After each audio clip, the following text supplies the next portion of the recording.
My name is Rachel Palmer, and I'm 37 years old. Just last week, I attended a professional gala where I was being honored for my work in research and education. It was a night I'd anticipated for weeks, a celebration of everything I'd built over the years, but as fate would have it, the moment I stepped into the restroom to catch my breath, I came face to face with someone I hadn't seen in nearly 15 years, my mother.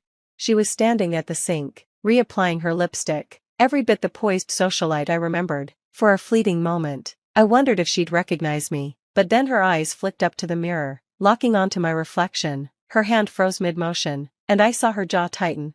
"Rachel," she said, her voice cool and detached, as if we'd run into each other at a country club instead of a restroom after 15 years of silence. "I didn't expect to see you here." I steadied myself, gripping the edge of my clutch. "I could say the same," I replied evenly. "What brings you here?" She turned to face me, her posture as rigid as ever. "Your father and I were invited." "Of course, we've always supported organizations focused on education." "And you?" she added, her tone laced with mild curiosity. "I'm being honored tonight," I said, meeting her gaze, "for my work in research." Her expression barely shifted, but I caught a flicker of surprise in her eyes before she masked it. "I see," she said, turning back to the mirror. "Well, I suppose everyone finds their way eventually." Her words pulled me back to the day I left that house for the last time. I was 19, and the years leading up to that moment had been anything but easy. In high school, I'd struggled with depression, but in our family, admitting that wasn't an option.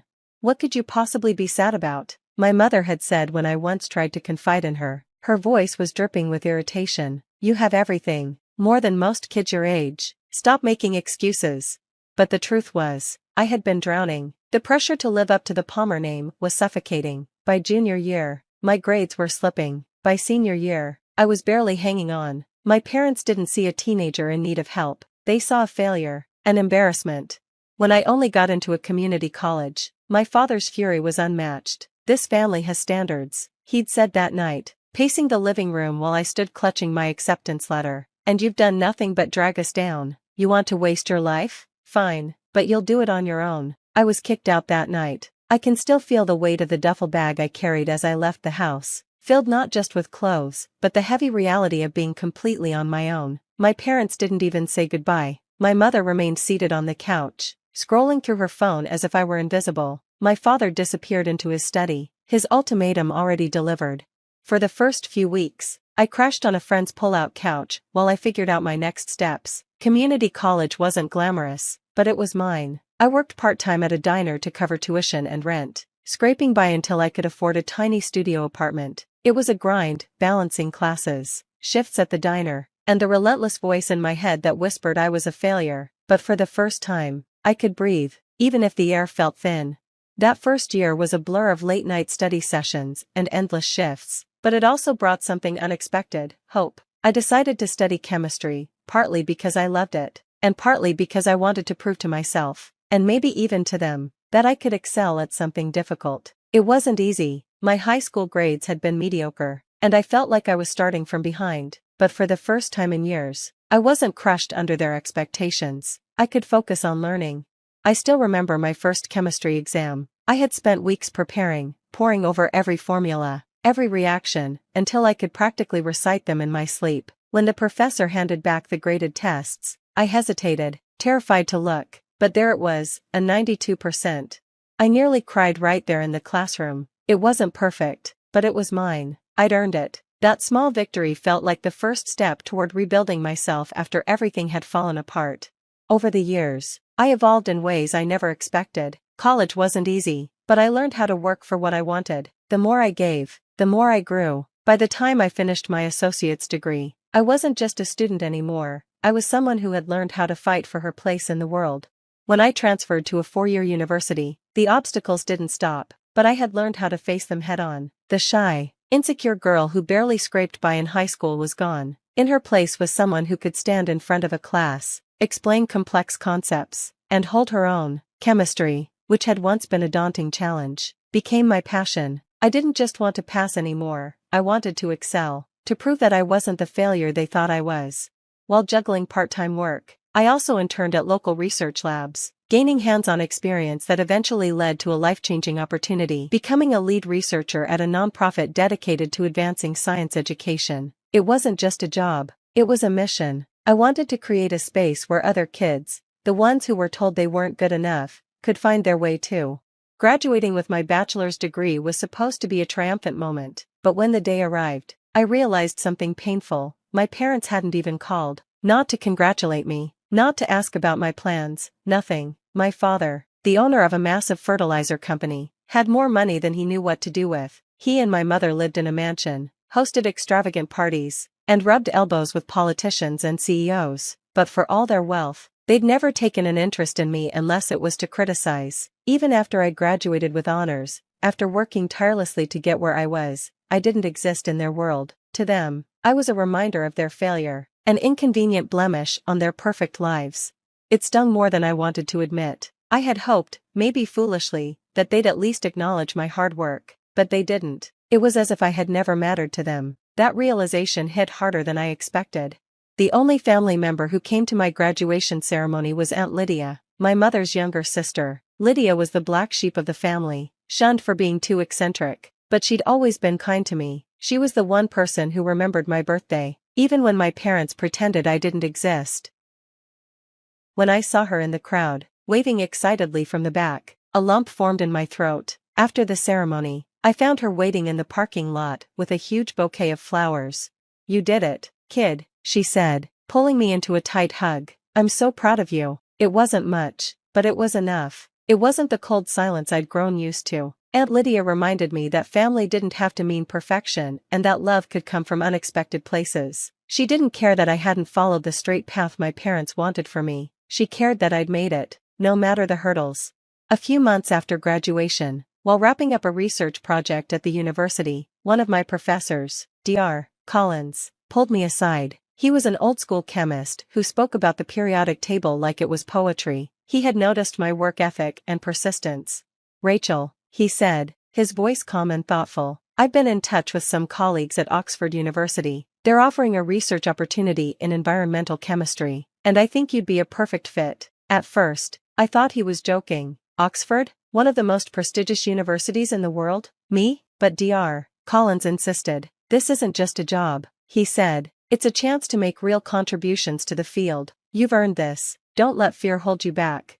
His words stayed with me as I filled out the application. I applied hesitantly, not fully believing it could happen. The process was rigorous, and I doubted I'd make the cut. But weeks later, an email arrived. "We are pleased to inform you that you've been awarded a research grant for your proposed work in environmental chemistry at Oxford University."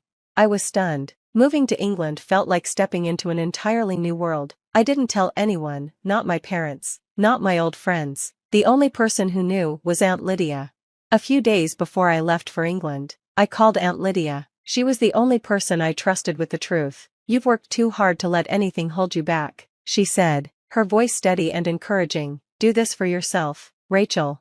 She understood why I needed to disappear, to escape the shadows of my past and carve out a future without the weight of anyone's expectations hanging over me. I asked her not to tell anyone where I was going. I didn't want them to find me, or worse, drag me back into their world of judgment and indifference. So, with nothing but a backpack and a faint hope for a new beginning, I boarded a plane to Oxford.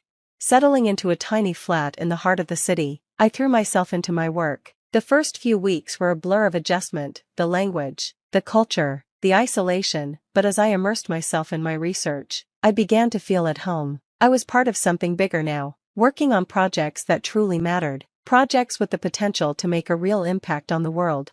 Chemistry was no longer about proving myself to my parents or anyone else. It was about changing the future. Over time, I completed my master's degree, and the momentum of my research carried me forward, driven by a newfound confidence. I applied for a PhD. The process was grueling, with sleepless nights and endless hours in the lab, but I was determined. I had found my place at Oxford, and I wasn't turning back. Years later, I earned my doctorate, establishing myself as a respected researcher in the field of environmental chemistry. The culmination of my journey felt surreal, especially when I was offered a position as a professor at the University of Cambridge. Cambridge, one of the world's most prestigious institutions. It felt like a dream I had never dared to chase, not because I didn't think I was capable, but because it seemed too far removed from the girl I had once been. At Cambridge, I found a new passion in teaching and mentoring, guiding the next generation of scientists. Sharing the knowledge and resilience I had gained brought me a sense of fulfillment I hadn't anticipated. Standing at the front of a classroom, commanding respect and attention, I often thought of the shy, uncertain girl I had been. That girl had grown into someone I was proud of. Still, a part of me sometimes glanced over my shoulder, wondering if anyone back home knew where I was, or cared enough to find out. My parents had never reached out, not a single call, letter, or email since I left. It was as though I had been erased from their lives. Did they ever think about me? I told myself it didn't matter. I had built my life without them, and their silence only proved how unnecessary their approval had been. But when I saw my mother in that bathroom mirror, the weight of our history came crashing back. Her dismissive words, "Everyone finds their way eventually," rattled in my mind. Did she really believe that? Did she even care about the years I'd spent clawing my way toward the future I had dreamed of? I thought about all the times they'd told me I wasn't good enough, about the cold silence when I left their house, and the years of absence since. It felt like a lifetime ago, but standing there, the bitterness was as sharp as ever. I had worked so hard, leaving everything behind, moving to England, earning my master's and PhD, becoming a professor at Cambridge, and here she was, treating my accomplishments like an afterthought, like they didn't matter, like I didn't matter. When she walked out of the bathroom, poised and distant, I felt a pang of something between anger and release. Watching her disappear back into the crowd, I realized how far I had come. I didn't need her approval. I didn't need their approval. I had built a life on my own terms, and that was enough. The gala began shortly after. The hum of conversation and the clinking of glasses filled the air as I tried to shake off the weight of our encounter. This was my night, the moment I had worked for, fought for. I took a deep breath and stepped into the ballroom, where my name was called. Rachel Palmer, honored for her groundbreaking contributions to education and sustainable chemistry. The applause was deafening as I walked to the stage. The lights bore down on me, illuminating the sea of well-dressed guests. As I stood there, the gravity of the moment hit me. This wasn't just about my work, it was a declaration to the world, to myself, and to anyone who had doubted me. I had proven that I was more than the girl my parents tried to mold and dismiss. I had become someone entirely my own, and that, above all else, was enough. This was it, the moment where I stood on my own, with nothing to prove to anyone but myself. As I tried to absorb the magnitude of it all, the host's voice rang out, pulling the room's attention. "And now, ladies and gentlemen, we have an exciting announcement," the host began, their tone brimming with anticipation. "In recognition of tonight's groundbreaking work in education and sustainable chemistry, a generous and anonymous donor has pledged a $2 million grant to the recipient of this award." The room fell silent, and I felt every pair of eyes shift toward me. My heart raced as the words settled over me. $2 million. The sheer weight of the number was surreal, almost too overwhelming to comprehend. This wasn't just recognition, it was a life-changing gesture of trust and belief in someone's potential. But it wasn't mine, at least, not officially, not yet. The host continued, "This extraordinary contribution is intended to support the recipient's continued research efforts and to further their impact in education."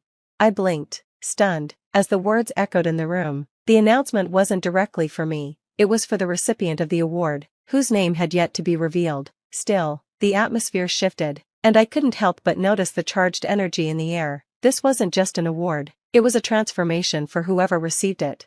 As I tried to process everything, my gaze wandered over the crowd, their faces a mixture of anticipation and polite admiration. Then I saw him, near the back, beside the exit. My father stood up abruptly, his face twisted with something that looked like disgust. For a brief moment, our eyes met. Then he turned sharply and made his way toward the door, his movements swift and deliberate. He didn't even stay to hear my name.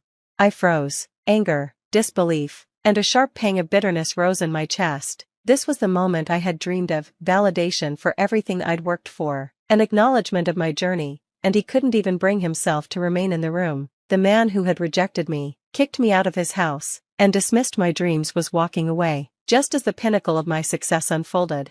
The host's voice broke through my thoughts. "We are incredibly fortunate to not only have a generous donor for tonight's award, but also a longtime supporter of education and sustainable chemistry. This $2 million grant, made possible by Mosaic Fertilizers, is a testament to the power of innovation and dedication in advancing our field."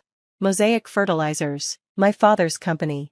I felt the air leave my lungs as realization struck. The donor funding this grant, the crowning achievement of my career, was tied to the man who had spent years undermining my dreams. The irony was almost too much to bear. He hadn't known it would be me standing on that stage. His contribution had been anonymous, routed through the foundation. He thought he was funding someone else, someone he could be proud of. Instead, it was me. My chest tightened as I tried to keep my composure. The applause around me was deafening, yet it felt distant, like a dull hum pressing against my ears. I stepped forward to the microphone, managing a shaky, "Thank you." The words felt empty, too small for what I was feeling. As the applause faded, I couldn't stay. I turned and walked off the stage, slipping through the crowd and out the back door. My feet moved on instinct, my heart racing. I couldn't let this end like this, not with him walking away from the very moment that should have silenced all his doubts. Pushing open the door to the cool night air, I spotted him standing by his car. His back was to me, shoulders stiff with tension. My feet carried me forward before I could think twice. "Dad," I called, my voice cracking. He didn't turn at first. When he finally did, his expression was bitter, the same look I remembered from all those years ago.